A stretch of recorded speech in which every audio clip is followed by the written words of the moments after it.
I should thank the principal and management of the school for inviting me to address you all on your annual day.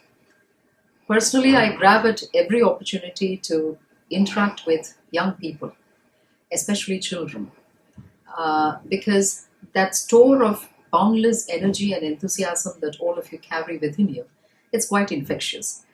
Unfortunately, on a virtual platform, the speaker doesn't stand to gain anything. It is a one way flow. And that's why I hate online interactions. But then I guess, given the circumstances, we don't have much of a choice. Energy apart, little children also inspire in me some respect. I should say, bordering on fear, because you are kind of just under one third of our population, but you hold all of our future. So that potential in you, it inspires awe. And I think it was Louis Pasteur who said that when I approach a child, he inspires in me two sentiments: tenderness for who he is and respect for what he may become. Cannot be more aptly put. Now, respect also apart, children have a healing value, the therapeutic value. They have a healing touch. Now, speaking from my personal experience, when I come back from my office, my work day, carrying all that load of chaos and turmoil and dilemma, as I reach the front door and open it, and my kids come running up to me with their bigger problems and disputes, and sometimes just to hug me and scream that Mama is home, then I have to leave the world outside right at the front door. So kids give you perspective, they anchor you, they kind of heal your brokenness. Now, Dostoevsky said that the soul is healed by being with children, and one cannot agree more. Now, having said all those sweet things about you, I was sitting and pondering over what it is that I should share with you. What gyan can I give you? Because your principal wanted me to tell you a few good things. So I sat and thought over it that if I could tell you just one thing, what would that one thing be? And inevitably, my thoughts went to the pandemic. Because for the last 2 years, our horizons have been ringed by the pandemic, COVID kind of clouding over everything else that we did. So, what the pandemic taught me is what I can tell you. Well, in my experience of disease management in my city, I learned more than one lesson. But then, if you were to ask me what is the most important thing I learned, I can say unhesitatingly that it is be human. Being human and humane is perhaps the most important thing, and in some cases, the only thing that matters. Now, why do I say that? COVID was a time of untold suffering and woe. Maybe you children in Kerala were not so exposed to the story as in some other parts of the country, but it was a time of great misery. At the same time, it was also a time when some men became angels, when people looked up to them for their healing touch, for that grace. Now, what was that healing touch? Now, when a person is unwell, what he or she needs maybe more than medicines. I think doctors will take umbrage at that, but what a person who is unwell needs more than medicines is an assurance that he will be well, that all is okay, and that for good or for bad, we are going to be with him all the way. A sick man needs solace. And that assurance, that solace, medicines and machines cannot give. It has to flow from one human being to the other, heart to heart. And that is the assurance that people missed in the pandemic because of the hype and the trauma. When a person was diagnosed with as COVID positive, the first thought that came to him, more than the disease, was the fear of the stigma, the social exclusion, what my neighbor will think, and then the fear of isolation from family in some COVID ward. So all that trauma created panic, and panicky is the last thing that an unwell person should be. Now, while I was doing my rounds of COVID hospitals and ICUs and visiting patients, and even in their homes, what I saw was that a good percentage of COVID patients were in more or less the same degree of severity. And given the fact that it was more or less the same drug list that was doing the rounds in different hospitals, how come the difference in mortality rates? The answer could only be in the quality of care, the difference in the quality of care. Now, by quality of care here, I simply mean ethics, medical ethics. The scientific and ethical selection of procedures, the ethical administration of drugs, not pumping medicines and oxygen into a human body, making it a literal pharmacy just because it means money, but respect for the human body and the person and a judicious administration of medicines. And more than all of that, an empathetic, personalized, and friendly approach to the patient. There were places where senior doctors were in personal attendance in the ICU, words of counsel given with a smile on the face, the positive and confidence-inspiring body language of the paramedical staff. In fact, even the very ambience and atmosphere of the hospital, all of these made life-changing difference. Now, any sign of fear or irritability or anger or even indifference on the face of the medic or the paramedic was enough to sink the hearts of a person who is already in the grip of panic. So this is when I realized that while we focus on oxygen self-sufficiency and medical infrastructure and vaccine coverage and all, it's equally important to focus on the ethical training of our frontline healthcare workers. Now that said, I am using COVID and healthcare as an example only because that is the most recent one. The lesson that I want you children to carry away from this is something which applies to any sector, every sector. The lesson is that it doesn't matter what work we do. What matters is our integrity. Now, integrity in this case, I mean the honesty that you bring to the work you do, the truth with which you treat your work. Now, in this case, in the case of COVID, we saw that it was the truth with which you treated that brought healing. But so also as a teacher, a bureaucrat, a politician, anything. It is the truth in you that can touch and transform people. An act of absolute integrity has the power, has transformational value. Now, competence is important in a doctor, in a teacher, in any profession. But competence coupled with integrity is what makes a credible leader. Now, leadership is something which excites all of us. We all want to be leaders. And the interesting fact is that we all are leaders. Our spheres may be different, but we all of us have our own field of influence.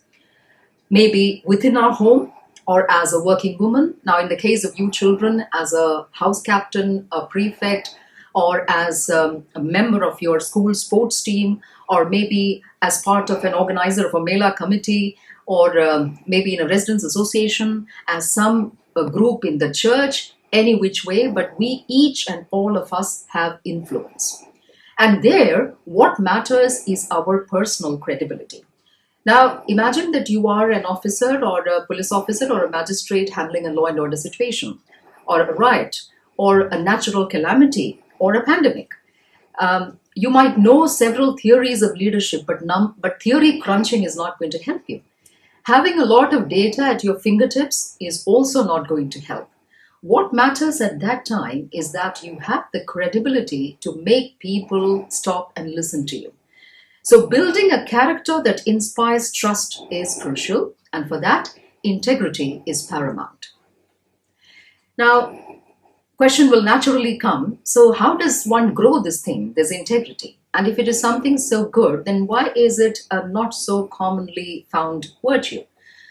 To that, I can only think of the answer that many times our conscience is numbed by numbers.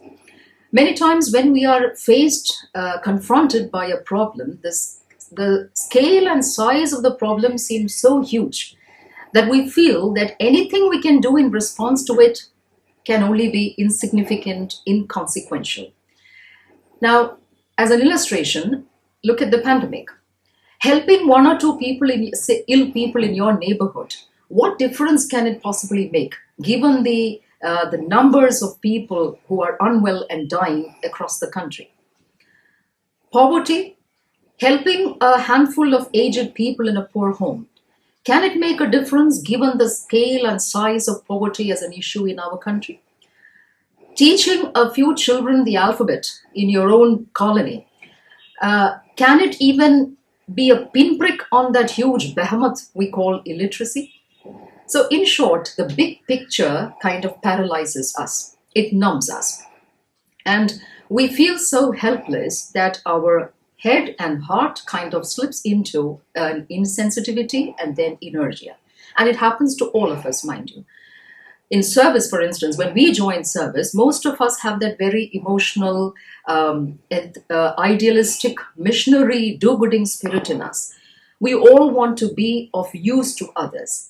But as we advance in the service and one day merges into the next and 1 year follows the other, we see that the problems don't seem to go away. And the numbers, if anything, seem to swell. And that is when some of us just give up.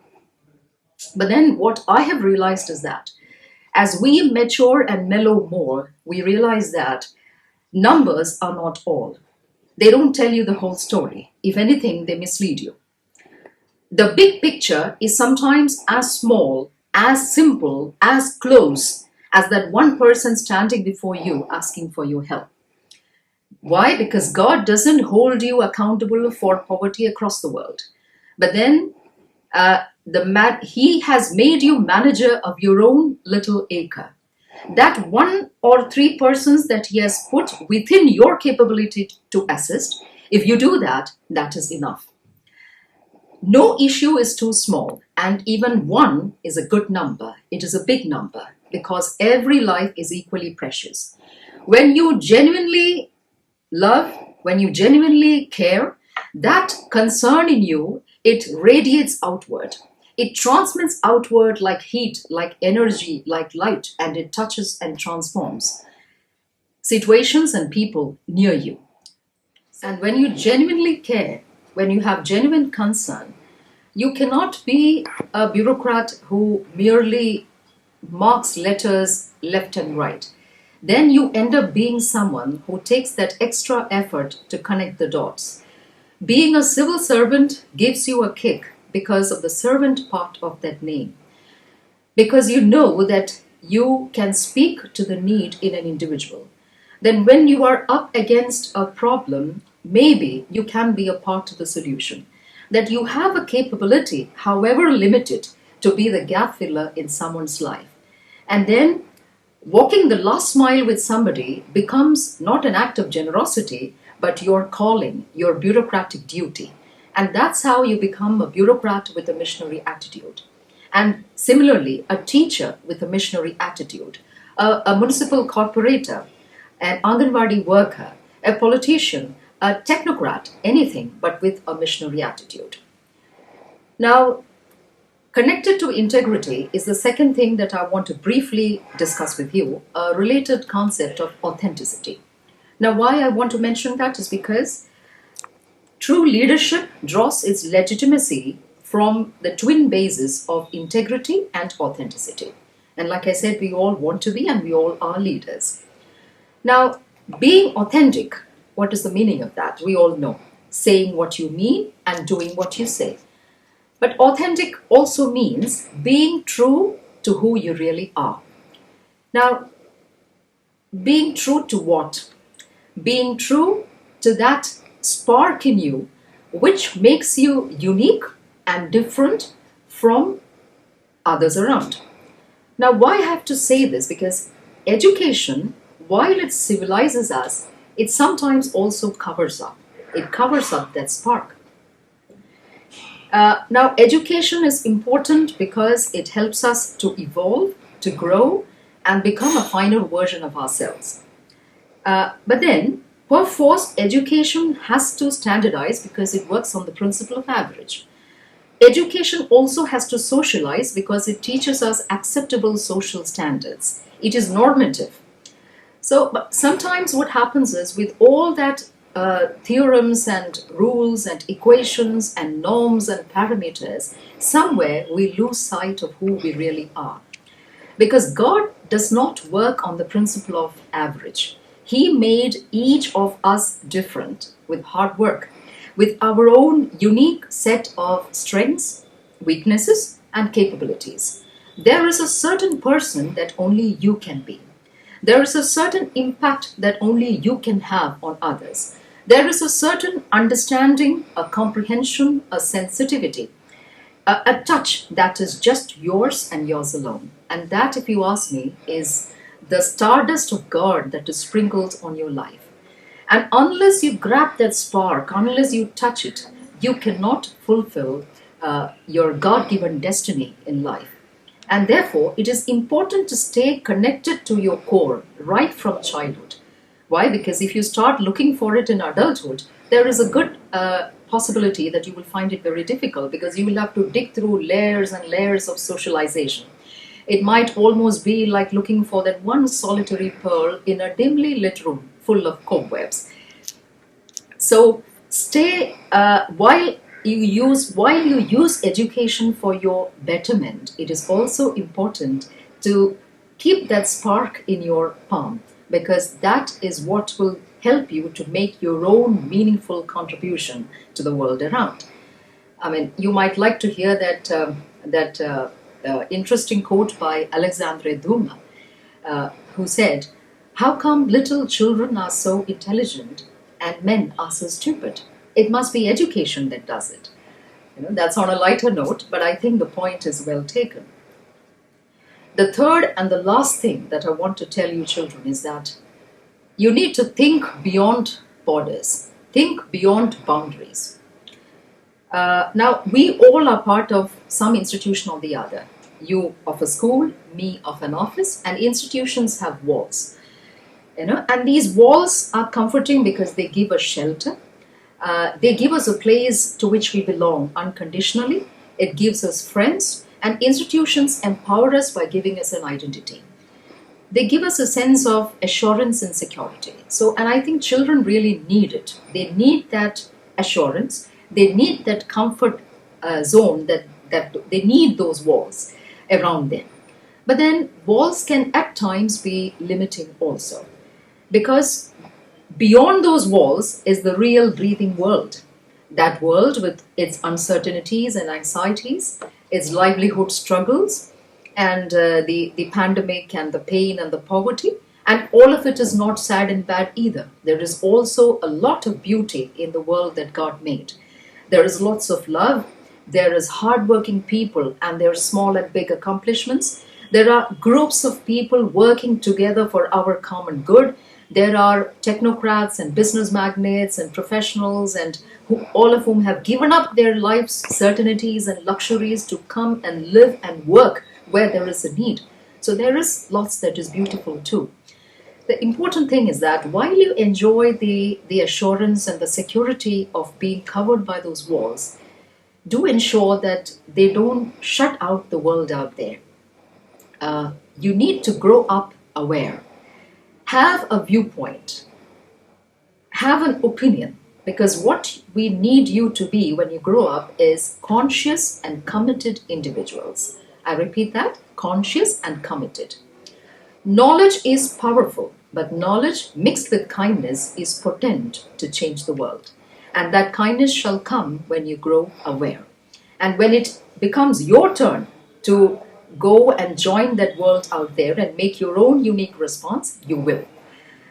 I'm reminded of that very recent Disney musical, that movie, Encanto. And in that, there is that beautiful song about how oruguitas emerge into mariposas, Spanish for caterpillar and butterfly. So now you are oruguitas, very malleable, very vulnerable, moldable. But one day, very soon, you will take wings and fly into the sky as beautiful butterflies.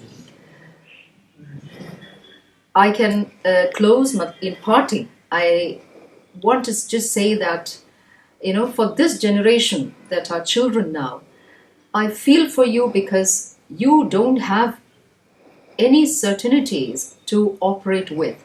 even the certainties that the generation immediately preceding you had. Like we used to take to school as for granted, playing with friends granted, but currently you don't have even that. Always you have been told to love, to share, to care. And now suddenly you're being told that when a person is unwell, you need to turn away and walk away from that person. That you need to seclude, that you need to shut out the natural world. But children, I hope you have understood from whatever I've said till now that the true lesson of the pandemic is not to turn away from the human touch. It is to embrace your humanity all the more. It is to be human all the more. I know there must be lots of turmoil in you. There must be some confusions within you. But then don't lose heart. Keep trust in yourself and trust in that master architect, God, and his design for your life. Know that he is faithful enough to take you to the fulfillment of that design. Your end of the deal is just to put your best foot forward and walk the path. Of course, there will be many valleys, there will be thorns. But if you stretch yourself with hard work and forbearance, you will definitely grow to fill the horizons that God has in store for you. God bless.